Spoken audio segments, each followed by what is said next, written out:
The views and opinions expressed by guests on this show are those of our guests, not necessarily ours. We are interested in presenting different viewpoints and strive to be neutral parties. We leave it up to you to make your own judgments.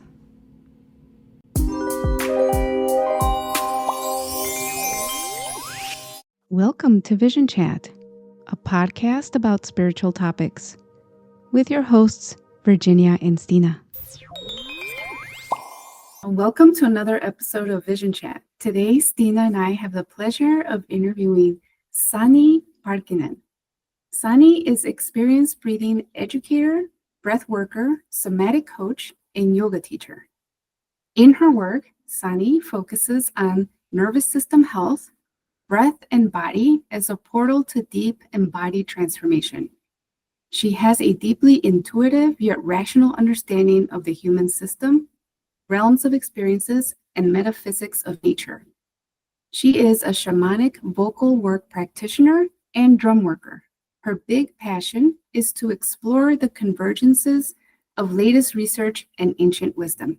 Sanni's Breathing Unlimited approach to breathing and movement work is multidisciplinary, drawing inspiration from various modalities: integrative breathing therapy, breath work, Taoism, somatic experiencing, body-mind centering, Feldenkrais, Hatha, Tantra, and Vinyasa Yoga, and various body-oriented therapy modalities.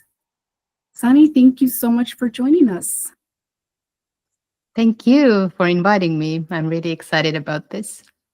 Amazing. So we can't wait to hear more about you and learn more about what you do. Do you mind telling us a little bit more about yourself? Yes. I come from Finland originally. I live at the moment in Norway.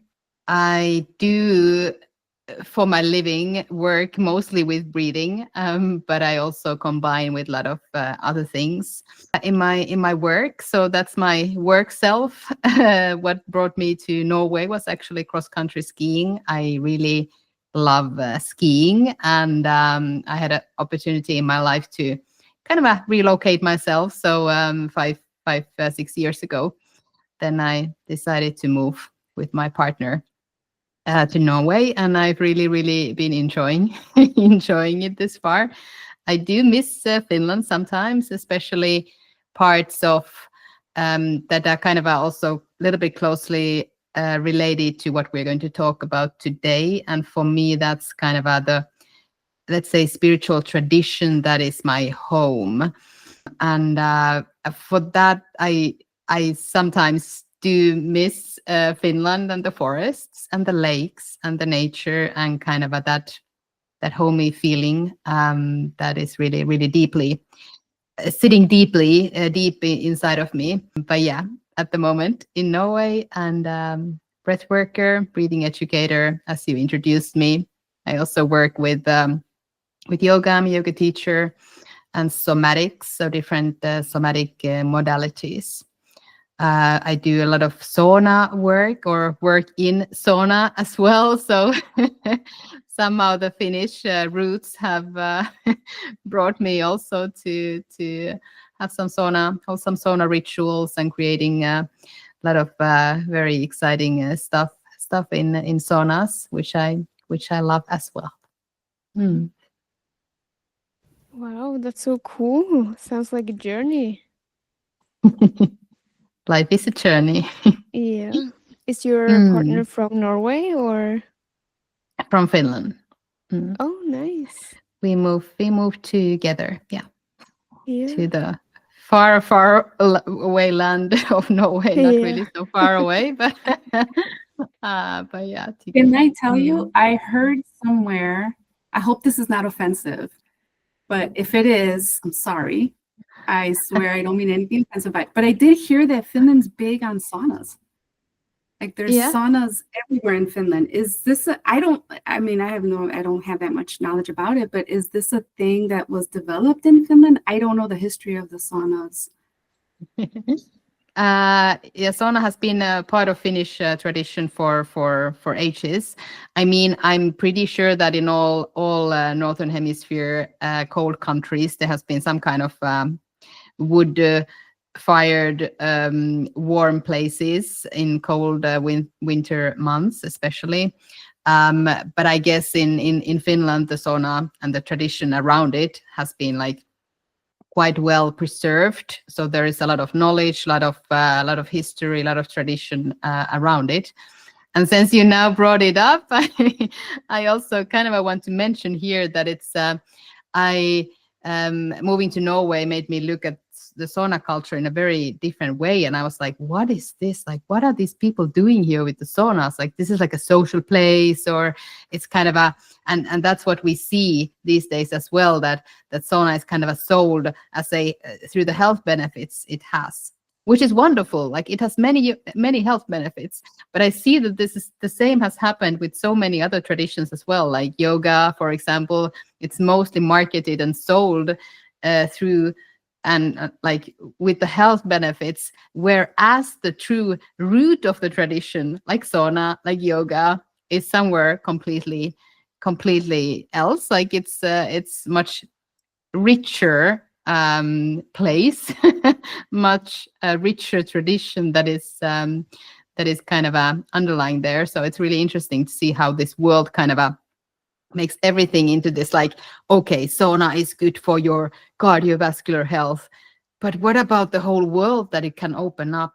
And what about the really embodied transformation that the sauna can kind of and the otherworldly feeling that the sauna can offer? So all this is kind of a bit like not maybe so interesting, but that's the interesting thing for me. So yeah, now that you mentioned sauna, I just had to say that.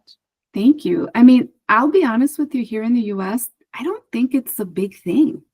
The sauna is just part of, like, you go to a gym maybe, or I don't know, somewhere, and then it's a very small part of, like, oh, you can sit in the sauna for a little bit, but it's not a big thing. And I feel like you said, there is some cultural pieces here that we're missing. I'm fascinated by this idea of, yeah, what is a sauna like in the US versus like in Finland or in Norway? Like, it must be such a different experience. Yeah, usually it is. The whole culture is kind of we build cultures. I mean, everyone is part of building a culture, and that really plays a big role. Like, people who don't have in their kind of a mother's milk.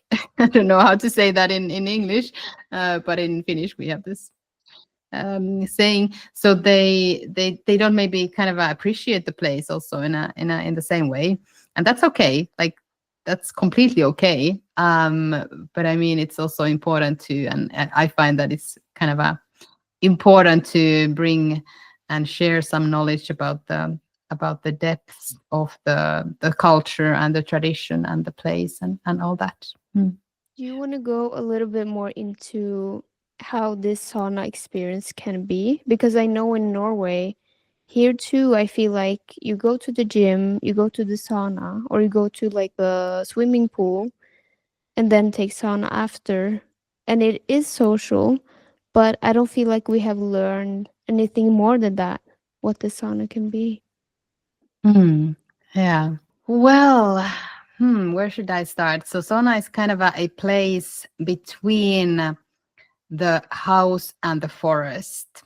It's a place in between. It's an in-between space, liminal space. In a lot of the kind of the yearly cycle, the cycle of the year and the cycle of the nature, there are specific days that kind of have meant more to, like, all traditions have different celebrations on those days, and sauna is kind of a big part of many of the Finnish important days on the yearly cycle, and quite often it is like, especially for me personally, the most important day is Kekri, or the kind of the modern Halloween, Samhain, or whatever you call it, depending on where you are from and what you're used to. But Kekri, I recently learned that in Norwegian you can also say Kekri, and I was like, yes, because that's the Finnish word.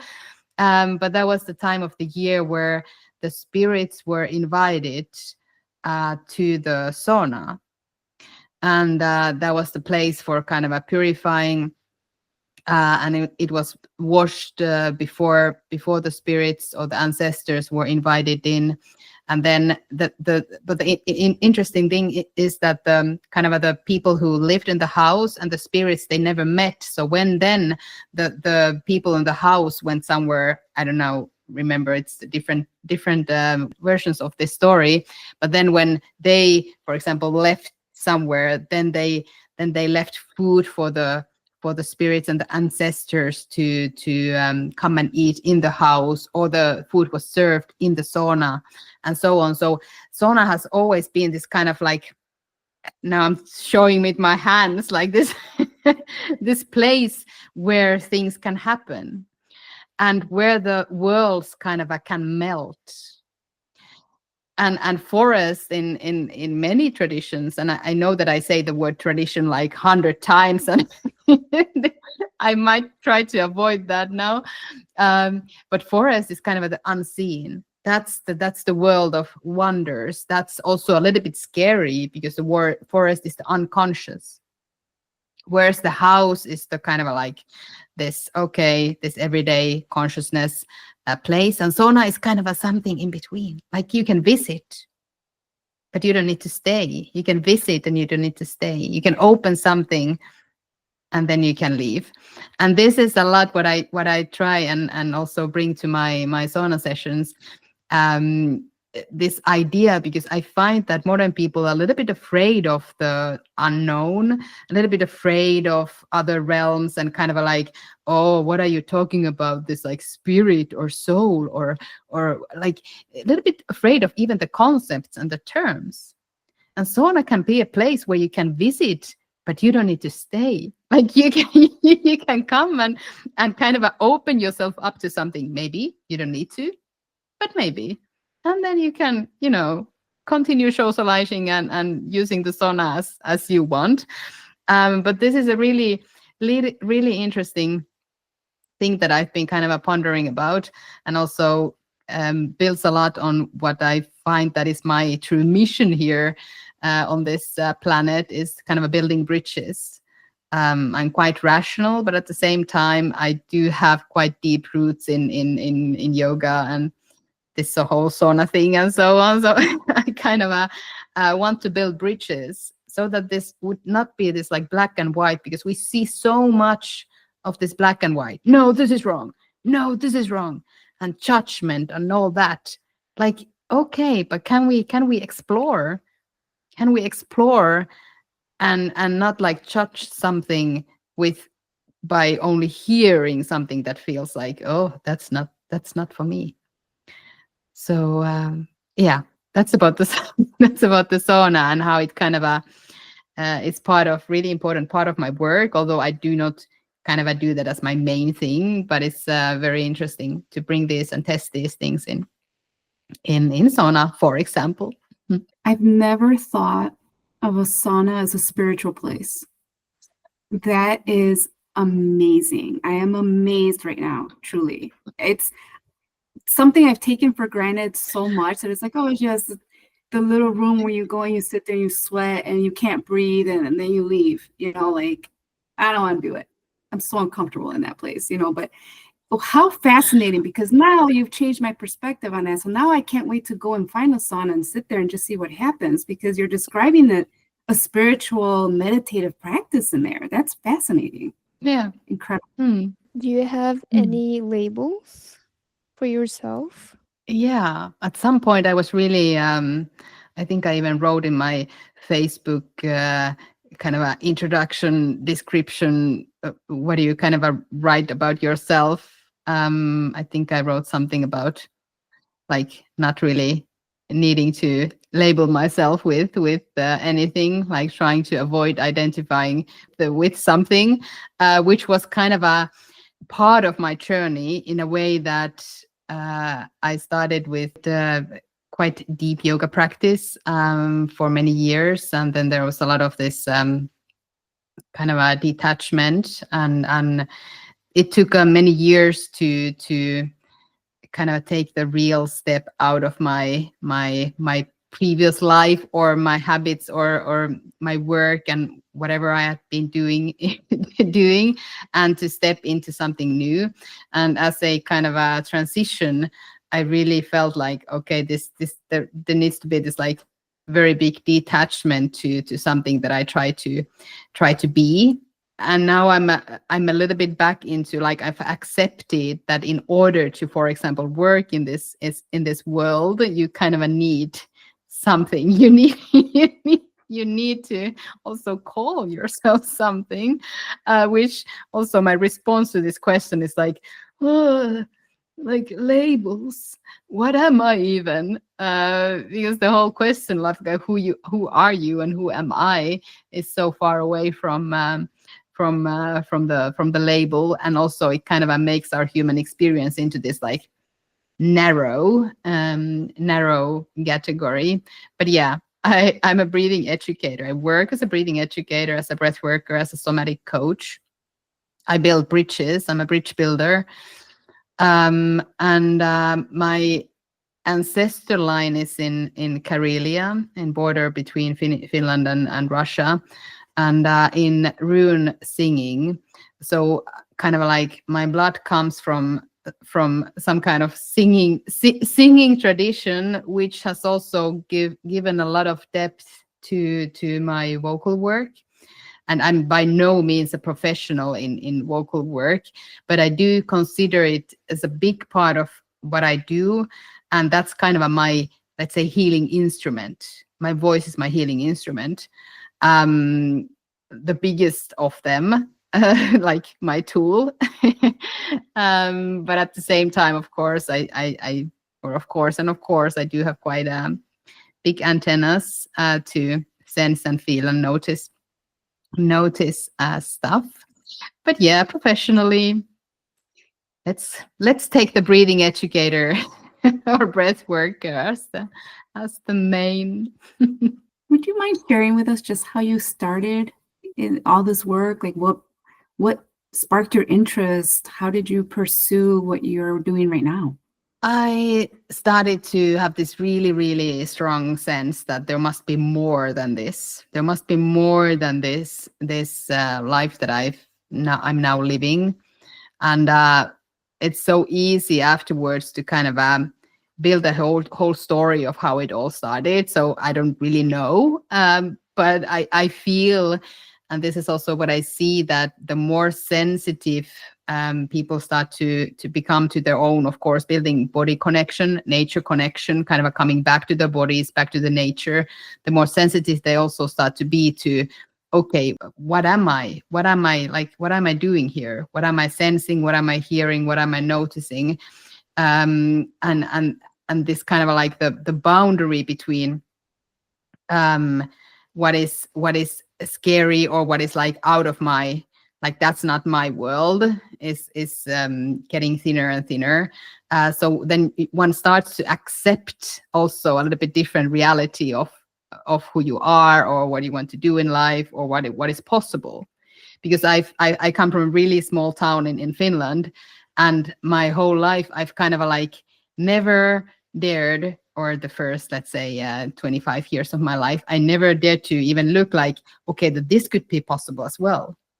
So I feel that I lived like a very, very narrow life, which is why maybe a kind of a counter reaction. I'm now very against kind of like making things like this, linear and so on, because then afterwards and later I've like realized like how this all works and how this all moves. Like, wow, everything is all the time in movement, and there's actually endless amount of possibilities to any direction. There's actually no right or wrong choices, because like in sauna, you can always come back. Like you don't need to stay there. But yeah, to be a bit more kind of a practical, I started to feel like, okay, there must be more than this. And then I had been practicing yoga for years. Then I was like, I had this really, really deep calling that I need to travel to India. I had never, ever kind of a thought of it consciously, like now that I want to travel to India. But then one day it just hit me, like I need to travel to India. And that's what I did. And then I went back, and then I started traveling. Like I spent several months there, and started traveling more, and ended up in Chicago, for example, in US. And it was a whole journey that as well. And it was kind of following the yogic path at time in a hatha yoga tradition that also had a lot of kirtan, a lot of kind of singing, satsang, and so on, which was really something that became my path for that time. The bhakti yoga and the devotion. It really felt something.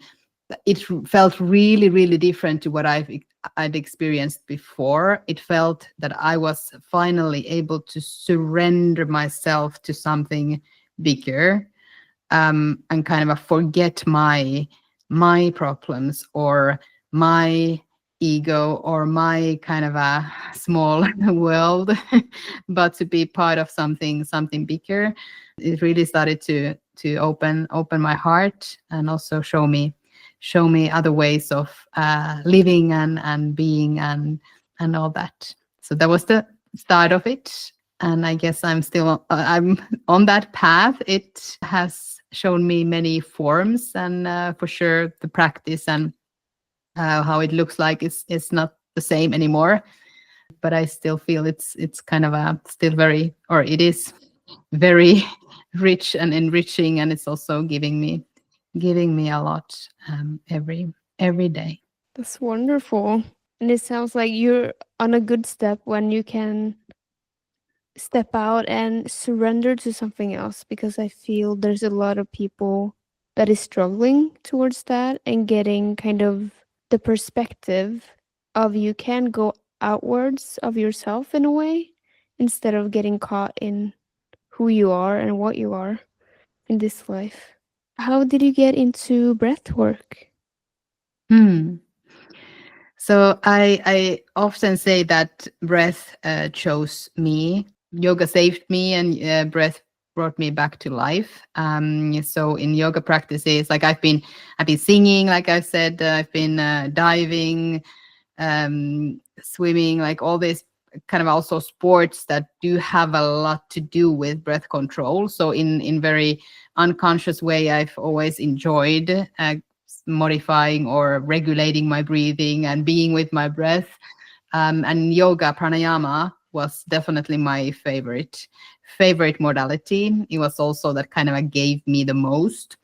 And it was also a very important factor why I started to study breath more and more. I started to have some problems in my own breathing, some discomfort, some difficulties in holding my breath. And then I got really curious, and how do these practices that feel so good can actually impact my everyday breathing, or my perception of my breath, my relationship with my breath in this way.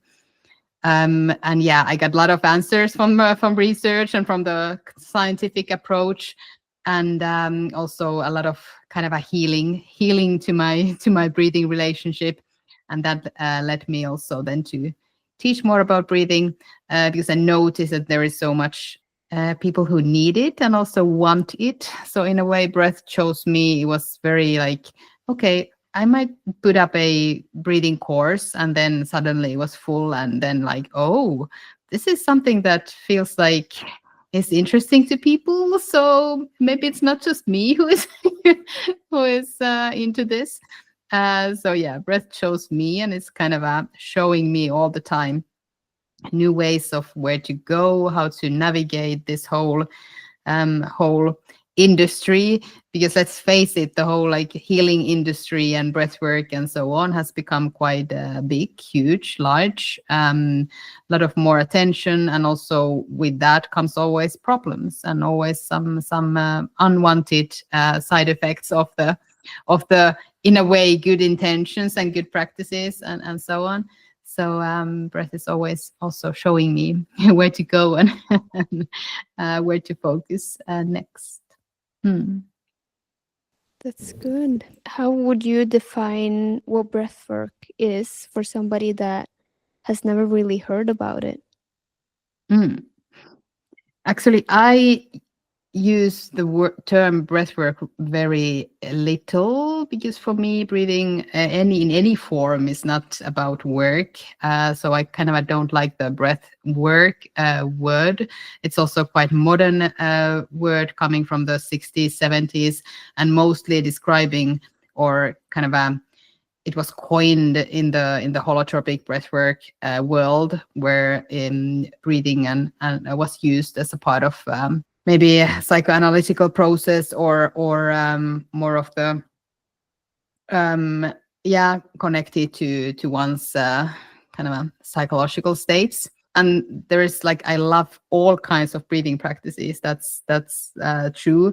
So nowadays I call my style, so my brand is Breathing Unlimited, and I now I'm landing on the embodied breath work, because for me it's so important that one is grounded and in the body before flying high. Or you don't even need to fly high. I've flown high in my life a fair amount, and enough to know that it's not necessarily needed in order to open a door to maybe an alternate state, or whatever we want to call it, to see something new, to have an insight.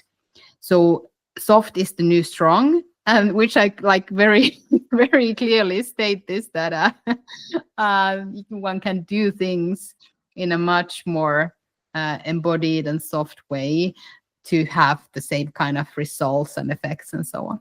But breathwork, I think the official term breathwork means any kind of modification of your breath, or any kind of breathing exercise. So all can be named or called breathwork, or go under the umbrella of breathwork. But it's also good to know where the word comes from. Like in yoga, breathwork was never used as a term. Like pranayama doesn't mean breathing exercises per se. It means working with the prana, or expanding the prana. So I find that words matter in a way of what we are actually trying to do, or even try to reach with some kind of practice. But yeah, I understand that it's also important that practices or modalities have names that people can understand, and it's easily approachable to most of the modern people. So yeah, so that's breath work, and that's also a little bit what I feel that I'm doing, and how it might be a little bit different sometimes from the big hard breath work wave, where there is a lot of breathing. I love your ongoing resistance to wanting to be labeled or put into these certain terms. You're a rebel for sure. I love it. Free spirit. It's so interesting you're talking about breath work or breathing, because that's another thing that I feel like we've all taken for granted as human beings, right? It didn't become a thing until recent years. So breathing was something we just did. Nobody paid attention to it, or if people did, it wasn't like the yoga world, because that's where I remember it from. Like there was some emphasis on breath when I was learning yoga, like years and years ago. And I found it so interesting that the instructor kept saying, breathe. And I was like, well, yeah, we're all breathing. What do you mean breathe? But I understood with time. And then she would explain, you need the oxygen, you need the air in your system for your muscles to be able to do what you're asking them to do. And so then I started thinking about breath in a different way. There is a mind-body connection here going on. There's something deeper going on here in a relationship with breath. So that did change my perspective on it. Now we flash forward 2020, COVID, right? And the very essence of breathing changed, I think, for a lot of people during that time, because it affected the way people breathe. The very thought, breathing, such an essential thing, was being attacked with this virus. And then after that, I noticed that when we would be doing meditations, and Stine, you might remember, I'm not sure, from like classes, like part of the meditations that we would do with other people in class would be like, now focus on you, take a deep breath. And And that became a little bit of a sensitive topic after COVID, because for some people, their breathing was deeply affected. And so even suggesting take a deep breath was a little bit, it sparked some kind of emotion there. Like, what if I can't? Or that might be difficult for me. I feel like the breathing then started taking a turn there. Like, I think maybe that's why the breath work now is so popular. Because I think that if there was some kind of shift, maybe I'm just making this up, but there was some kind of shift during that time, and now breathing became very important. And people are going crazy. What is this? You see it everywhere on social media. Breath work, breath work, breath work. Everybody's doing breath work. And it's such a big breathing, right? And like you said, I love that you're saying, let's take the work out of it. Maybe it doesn't have to be work. It sounds like effort. Maybe it doesn't have to be so hard because it's natural, right? Let's get back to the basics. Can we make it easy? Can we put intention behind it? So I don't know, I'm rambling, but anyways, I just wanted to add to your point of, what you're trying to do. It feels like a very natural, easy thing that you're trying to practice. Yeah. And I work with a kind of a very large scope. So on the other hand, I work with people who have breathing difficulties. And for these kind of people, and I kind of was one of them at some point, due to too strong breathing practices. So pranayama and yoga's practices that were too much for my system. So there was not enough stability, not enough foundation, not enough kind of the nervous system was not ready to take it. But people can like, breath is very sensitive. It reacts to a lot of things. So it's no wonder that it reacts to a virus. But also with to these kind of people, it might be quite triggering to then use this kind of, again, language matters. Take a deep breath. Because breath is so intimate. If there is something that doesn't feel right in it, if there is something that is kind of pressing your chest down all the time, or like our modern posture, like everything affects our breathing. But it might also feel like triggering, like you are breathing all the time, but is there really, like, people might feel that there's like something wrong with them when this intimate connection has suffered in some way. So if there's a breathing difficulty, your whole kind of you don't have an anchor, and then you notice it. So yeah, for sure, I agree completely that the virus kind of made us aware of this and the masks and all that made us very aware of our breathing. And that might also has, for many at least, been this motivator to maybe get to know the breath a little bit more, and also get to know what kind of possibilities there are. So of course, like, research is all the time catching up, and there's a lot of new research all the time about the benefits of some kind of breathing practices.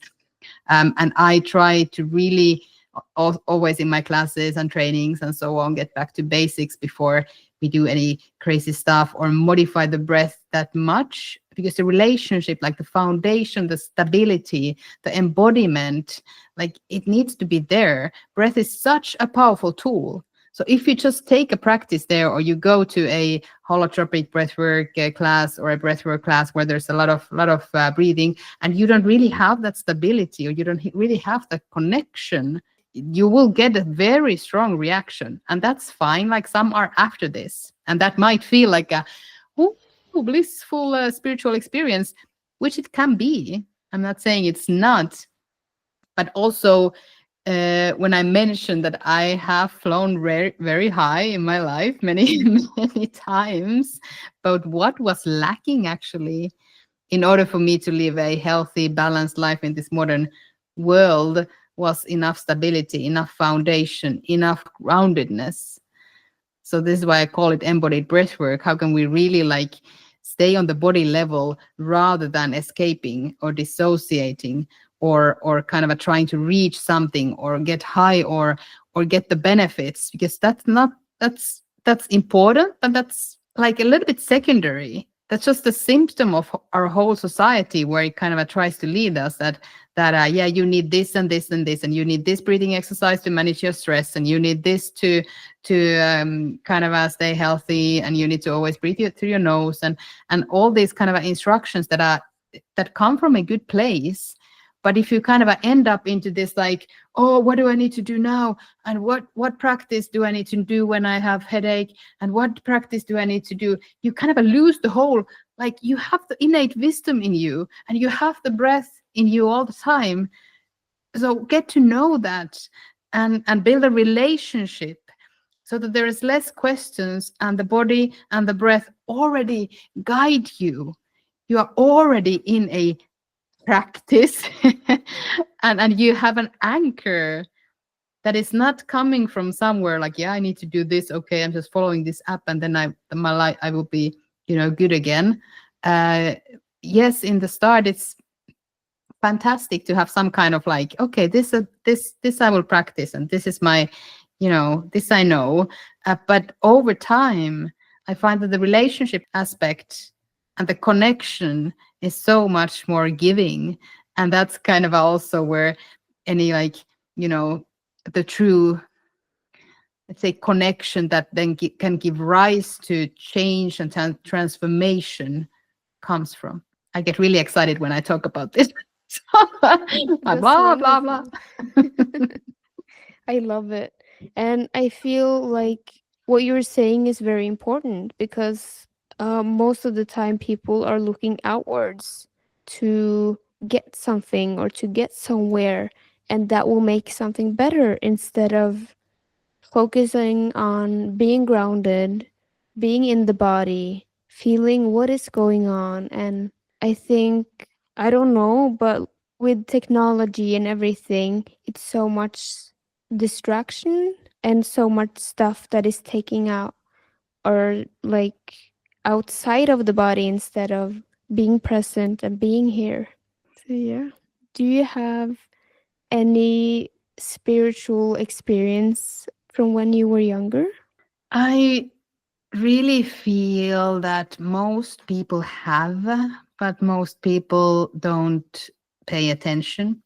Or again, it's somewhere like, okay, that's just weird, I'm not going to bother about it. I feel that I have had many transcendent experiences. So something that have, like, experiences that have maybe shown me other worlds or other realms or alternate states, dreams that come true, crossing the boundaries between the worlds, and so on. So I feel like I have been a traveler, but it has never been this kind of that I've been very like caught up by it, or that I've kind of like used. I remember that I've been like pondering of these experiences and like, what do these mean, as any child, or when you're a little bit younger you would. But it has never been, when I was younger, this kind of like a, how would I say, like weird or spiritual. Like I don't really even, I used like maybe 5 minutes to think about like, what is actually spirituality and what is actually a spiritual experience. For me, maybe this is also a story that I have created afterwards, when I've become so in love with my own breath. Because when we are breathing, we are spiritual, we are in spirit. So all the breath, kind of whether the roots of the whole thing that we are here all the time doing, unconsciously or consciously, come from the spirit. Respiration, inspiration, expiration. So there's a lot of and in all languages, breath and soul and spirit share the same etymology. So in a way, we always are and have been travelers of different realms, and in spirit, and in kind of this, again, I'm showing with my hand my favorite movement. Everything is all the time moving, and everything is all the time in some kind of pattern. So yeah, I do have, but I don't really, I've never considered them as being something that is like out of ordinary in a way. So it's very difficult to also go back and kind of like, okay, well, was that or was that not? Or I've taken many things for granted. Like, this is just part of the world. Like, this is how things work, which is super interesting when you kind of are like, when I say it loud. I've never got this question before. Like, what does, to go back to some kind of memory or experience, and then play with it. I feel like, especially as a kid, because I'm from like very middle of the forest, and the forest was my playground. So the world was full of wonders, and there is like a lot of awe and lot of that connection that I really feel in my body at the moment when I go back to my childhood. So I that's something that I also hope for everyone to be able to live in the world full of wonders, instead of distractions in a way. Can you talk a little bit about like the kind of people that you work with? Like, how do you work with people? How do you help them? Is there any, I know maybe it's a big question because it sounds like you're doing a lot of things, but can you tell us a little bit, like, what kind of client would normally come and seek out your services? I have many different kind of clients. So maybe there is no one prototype, but sensitivity is for sure one common factor. Sensitivity to maybe stress, but also all the good stuff. So I like, sensitivity is often, I don't know, but somehow sounds like a bit negative thing. For me, it's super positive thing, because when you're sensitive, you have those antennas, and again, it's possible to turn that, like, okay, the world is really like, the world is a heavy place to live in, and there is so much things that, you know, are affecting me. It's possible to turn that into, the world is full of possibilities. And there is actually a lot of gifts in being able to sense stuff when you come to the room, or being able to kind of navigate this field of liminality in a way. But yeah, so sensitive people, I do work with sensitive people. And since my approach to breathing and breath work is quite soft, and also I very like always emphasize curiosity, I would want to say that I work with curious souls. So people who kind of share that idea that, or that lived experience, that world is full of wonders, and it's worth exploring that. And you can use so much time in kind of a being in trance state in your, and with your breath and through your body, rather than kind of taking those either as some kind of, okay, this is the practice, or this is the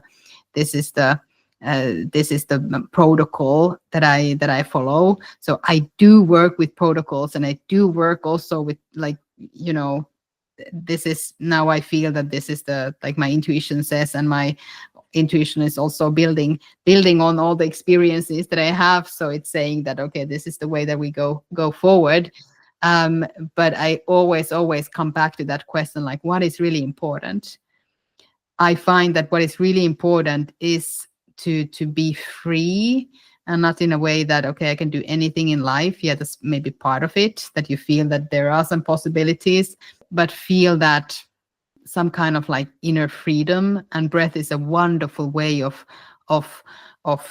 breaking might be a little bit tough word, to kind of a softening the whole system into meeting life a little bit more. So kind of like a butterfly, when the butterfly starts to open up. So there's always some kind of thing that triggers the opening. Of course, we're all the time growing, and we cannot really control the growing process or the healing process. But breath is a wonderful way that starts to kind of melt the ice, or the freeze, or the kind of the closeness to life.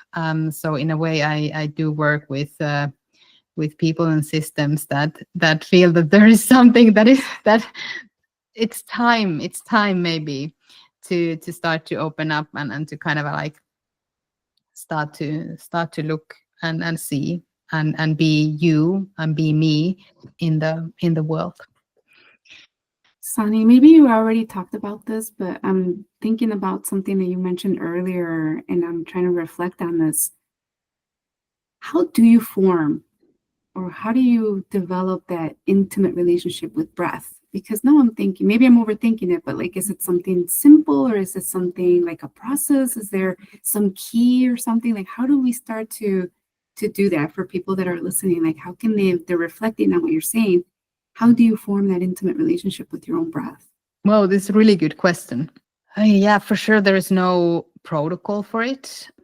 Being with the breath might be the time, might be the most important factor there. I find that for some, and also like I was really curious about and interested in the science of breathing and all the like needed to go through all the like, oh, I need to dig deeper. I want to know this and this and this. But as I said before as well, that building a relationship is something very different. It's very practical. It's very simple. But it doesn't mean that it's fast. So simple doesn't mean that things happen. Yeah, it's simple. I just do it. But simple means that it's no like there is no rocket science around it. Like you don't need to master anything else, but to build the connection. And what we know about building the connection with the body, I find nature, and this is why I bring to breathwork and breathing sessions and so on a lot of nature imageries. I also have breathwork sessions in the forest, because when we see patterns in nature, like trees, we see the tree that is in our lungs. We somehow start to rebuild this connection of, oh, what am I actually? And what is my breath actually? My breath is a connector. My breath is something that is breathing me rather than that I am doing it or I am breathing it. So for me, the biggest switch for sure has been that the breath is breathing me and allowing that to happen. So there's a lot of surrendering there. There's a lot of surrendering to the breath is breathing me rather than I do the breath or I need to do all this stuff so that I build the connection. Because when you sense that breath breathing you, there is something bigger. There is the life force. You're like in awe of all this movement and all this like subtlety that is taking place in you. Because the breath is like a ripple, like there's ripples that expand to every single cell, and you can sense your breath in your fingertip, and you can sense your breath in your toe tip, and you can sense your breath in your left buttocks, and you can sense your breath everywhere. That's kind of that's the body connection. That's the connection to this. And when you start to somehow, at some level, understand the whole universe is breathing, whoa. Like that's big, like that's something that now we are not anymore in this physiology of breathing, what is happening, but the universal movement that breath represents. So we can bring these kind of intellectual bits of like your lung tree is like a tree there, and then slowly with time, the connection and the relationship becomes deeper. And there might be even some kind of transformation in this that takes place.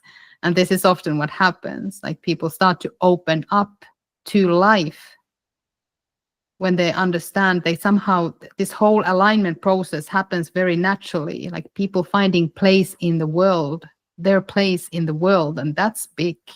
Like that's big. You're not anymore this isolated, I'm just here and these are my problems. But you understand that the whole life is breathing you, and that's a gift. That's such a big and wonderful gift. Do you have any stories where you were amazed by it, or like that amazed other people when you worked with them? I love longer containers, so trainings. That's why I focus on trainings, because there you really see what kind of ripple effects or what kind of things the breath can kind of set igång. That's a kind of a like start. So I really find that because this is quite simple works, like one of my gifts is that I can kind of sense the room and I know what is happening behind me, and I'm kind of like sensing the emotions. I'm also very sensitive to that. So as a practitioner, I have used a lot of time and effort, or not maybe effort, but also like taking coaching myself and mentoring myself in order to be able to handle people's emotions, because I'm so sensitive to that, so that they do not become mine. But being so sensitive about what is happening, I also sense the kind of the mood stunt, that there is some kind of resistance, and that there is some kind of but often now I've also learned to kind of appreciate that resistance, because actually we need to go and move through that in order to really open up.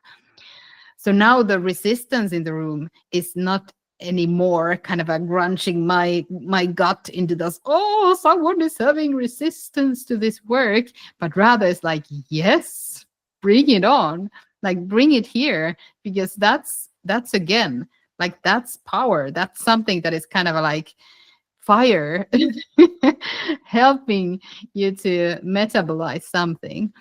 But I really feel that in longer containers, when there is enough time and when there is enough slowness to be with the breath, that's when I witness, and people also witness, true transformations in their relationship with breathing and their ways of being. So we often think that, yeah, I go to breath work every week, 2 hours per week, and it's just like I'm leaving work and then I go there and then I breathe and then I go back home. There is not really enough time. There is not. It's still in this, like, on the terms of this fast-paced society, whereas any kind of relationship building, like if you start to date a new guy, like that relationship is not built in like, yeah, we're 2 hours, we're together, and now we kind of have this deep relationship. Yeah, it can happen, but you can deepen, you can go deeper, you can deepen it. That requires time. And the same with anything, same with the body, same with your breath, same with any kind of like, if you have a spiritual experience and you want to kind of digest that, but also build a, how would I say, that it sits somewhere, that it's not just like separate thing like there, but you build the whole world view around it. That takes time. Like, I mean, the biggest shift for many is like, okay, this is the materialistic world, then I have an experience that is kind of out there, like, okay, what is this, like, how do I build a bridge here, how do I take this gap? You cannot you cannot close the gap with the materialistic worldview. You need to build a whole kind of a new way of looking into things so that it finds a context. So the same with your breathing, like coming from, okay, it's just the ventilation, your muscles are working, and then your lungs are getting the air, to build a context that is more, for example, in line with the nature and what is happening and the universal movement and all that. It takes time. It takes time. You explained that so beautifully. Like, I love it. Thank you. Do you want to let people know, like, where they can find you, how they can connect with you? Like, we have listeners from all over the world, so I don't know if you take international clients. Like, if you want to give us your information and just let us know how people can connect. Yeah, so in Instagram, I'm Breathing Unlimited, all together. Breathing Unlimited. Same in Facebook, actually. I do work face-to-face in Norway and Finland. I also offer trainings in Finland, but I do have online clients, and I offer somatic coaching, which is also very potent online work that you can do online. So yeah, so I do work internationally through Zoom and so on. But those are maybe the places that you can find me easiest. That's wonderful. Thank you so much for your time and everything you shared. Thank you so much for inviting me. It was a pleasure. Thank you for listening to Vision Chat. You can find more about us at visionofprofoundhealing.com, where we offer readings, courses, and classes.